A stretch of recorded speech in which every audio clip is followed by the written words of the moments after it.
ஆயா ஆயா soya soya soya லைட்டா ஓரம் போயா.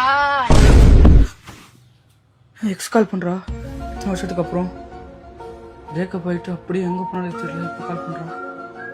ஒருவேளை நம்ம இல்லாம இருக்க முடியோ? பேச்சப் இல்லை இல்லை, இப்பயே ஃபோன் எடுத்துட்டா அவளுக்குன்னே வெயிட் பண்ணுறோம், சப்பையா நினச்சிப்பா.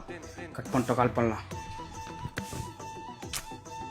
என்ன ஆல்ரெடி ஒரு வாட்டி கால் பண்ணிருக்காளா?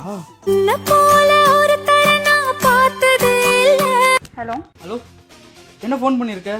பிரேக்கப் பண்ணதுக்கப்புறம் ரொம்ப வருஷமா அழகானோம், எவ்வளோ தேர்ந்து நீ காண போயிட்ட. பட் தெரியும் என் காதல் உலகத்தை தாண்டி உன்னால எங்கேயுமே போக முடியாது, வாழ முடியாதுன்னு. ஆனால் மன்னிச்சிரு, இப்போ என் மனசில் உனக்கு இடம் கிடையாது. சொன்னா கஷ்டப்படுவ, நான் மூவ் ஆன் ஆயிட்டேன். பைத்தியக்கார நாயே, என் குழந்தை கைப்பட்டு உனக்கு தெரியாம போன் போயிடுச்சு. அதுக்குள்ள ஏதாவது ஓவர் திங்க் பண்ணிக்க போறியேன்னு சொல்றதுக்கு தான் கால் பண்ணேன். அதுக்குள்ள எவ்வளவு பேச்சு